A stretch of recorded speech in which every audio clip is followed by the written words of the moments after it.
အားလုံးပဲမင်္ဂလာပါရှင်ဆရာမဖြိုးမောက်ခင် YouTube channel ကနေကြိုဆိုပါရစေဒီဗီဒီယိုလေးထဲမှာ2025ဒီဇင်ဘာလအတွင်းတောက်ကြသားသမီးတွေရဲ့အထွေထွေကံကြမ္မာနမိတ်ကိုဖတ်ပြီးမှဖြစ်ပါတယ်ဗီဒီယိုလေးရမ်းရှည်သွားမှာစိုးတဲ့အတွက်ကြောင့်တဲရော့ကတ်တွေကိုကြိုတင်ပြီးတော့ခြာထားပါတယ်ကျွန်မပြောချင်တာလေးကတောက်ကြသားသမီးတွေကဘဝရဲ့နေပေတိုင်းမှာပေါ့ဥပမာအချစ်ရေးဖြစ်ဖြစ်အိမ်အောင်ရေးပဲဖြစ်ဖြစ်ငွေကြီးကိစ္စပဲဖြစ်ဖြစ်မိမိလိုချင်တဲ့ဆန္ဒတစ်ခုနဲ့ပတ်သက်ပြီးတော့ပဲဖြစ်ဖြစ်manifestation လောက်တာမျိုးတွေတချို့တက်ကရရရာချေချင်တာမျိုးတွေတချို့ကအဆောင်ရရရာဆောင်တာမျိုးတွေသူကဖြစ်တတ်တယ်2025ဒီဇင်ဘာလထဲမှာဘာကြောင့်ဒီလိုလုပ်လဲဆိုတော့မိမိရဲ့လိုရင်ဆန္ဒနဲ့ပတ်သက်ပြီးတော့ပြည့်စုံမှုအတွက်ကိုက manifestation လောက်တာတချို့ကလည်းရရရာချေတာမျိုးလေးတွေဖြစ်တတ်တယ်ဒီလို energy မျိုးလေးတွေတွေ့ပါတယ်ဒါပေမဲ့လည်းမိမိမှာဖြစ်တဲ့ကိုဖြစ်ချင်တဲ့လိုရင်ဆန္ဒတွေကပြည့်မဲ့နမိတ်မျိုးတွေ့တယ်ပြည့်နိုင်ပါတယ် manifestation လုပ်တဲ့သူတွေဆက်လုပ်ပါရရရာချေနေတဲ့သူတွေဆက်ပြီးတော့ချေလို့ရပါတယ်ဒါဘဝရဲ့ဘဲနဲ့ပဲမှမစိုးပေါ့နော်ဒီမှာကျွန်မဘာလို့တွေ့လဲဆိုတော့တောက်ကြသားသမီးတွေကဒီဇင်ဘာလထဲမှာဆိုရင်အခြေအမြင့်တာရေးကိစ္စတို့ဒီတောက်ကြဂျုံနဲ့ပတ်သက်တဲ့ကိစ္စတွေတောက်ကြဆိုတာကဂျိုးအနေထားတွေပြောရမယ်ဆိုတော့အရင်ကျေပြင်းနေအဲ့တော့တောက်ကြဂျုံနဲ့ပတ်သက်တဲ့ကိစ္စတွေမှာဆိုရင်တဲ့ဥပမာအခြေအမြင့်တာရေးကိစ္စတို့အိမ်အောင်ရေးကိစ္စတို့ကလည်းတောက်ကြဂျုံနဲ့ဆိုင်တာပေါ့နော်နောက်တစ်ခရီးကိစ္စတွေမှာကိုမမျော်လင့်ထားတဲ့အခြေအနေမျိုးတွေကြုံတွေ့ရနိုင်သလိုအခြေအမြင့်တာရေးမှာလေတချို့သောသူတွေသတိထားမှာက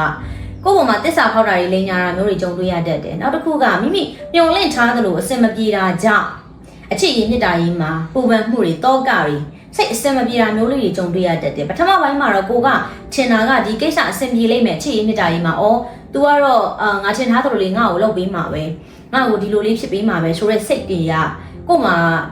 ကိုတကယ်ချင်ထားတာနဲ့မှန်းချက်နဲ့နှမ်းထွက်မကိုက်ဖြစ်တဲ့အခါမှာကို့မှာစိတ်ပင်ပန်းမှုလေးတွေစိတ်ထဲမှာနာကျင်ခံစားရတာလေးတွေ့ရတယ်တယောက်နဲ့တယောက်နဲ့ကြားထဲမှာနားလည်မှုလေးတွေလွဲတတ်တယ်လို့တွေ့ရပါတယ်နောက်တစ်ခုကဘာလို့တွေ့လဲဆိုတော့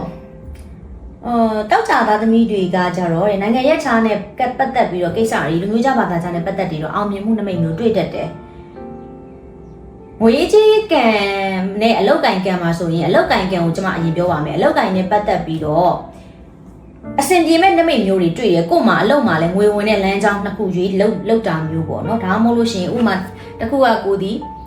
ဈေးရောက်နေတစ်ခုကကိုယ့်ရဲ့တကယ်ပင်ရင်လို့ရှိတယ်ဒီလိုမျိုးလေးတွေပေါ့နော်ပြောချင်တာအလောက်ကင်နဲ့ပတ်သက်ပြီးတော့လမ်းကြောင်းနှစ်ခုရှိတတ်တယ်ငွေဝင်မဲ့လမ်းကြောင်းကအဲ့တော့ကိုယ့်ရဲ့အတိတ်မှာတော့အစင်မပြေမှုလေးတွေ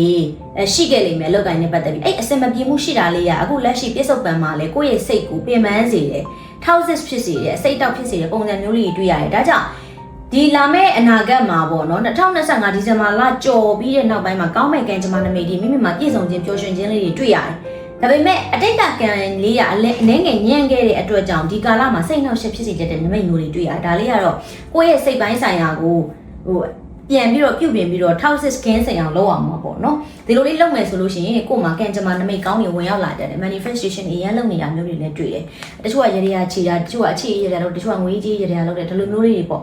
ဒါမျိုးလေးတွေတွေ့နေရတယ်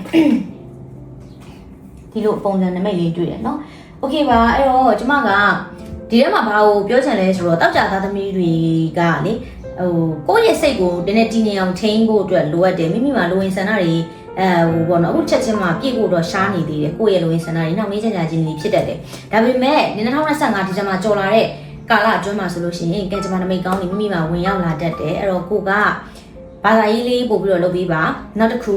အမဲသားရှောင်ပေးပါဒါဆိုရင်တောက်ကြသားသမီးတွေရဲ့ကံကြမ္မာနမိတ်တွေကပို့ပြီးတော့ကောင်းမွန်လာလိမ့်မယ်စီးပွားရေးလည်းတိုးတက်ဖို့အတွက်ရှိပါတယ်ဒီ profile လေးကိုဒီမှာပဲပြတ်နာပါမယ်ရှင်ကျမရဲ့ဆရာမဖြိုးမောက်ခင် YouTube channel လေးကို like and subscribe လုပ်ပေးပါနောက်တစ်ခုကျမဘာလေးပဲတင်ပထမအဦးဆုံးသိရဖို့အတွက် notification လေးကိုလည်း on ထားပေးပါရှင်ကျေးဇူးတင်ပါတယ်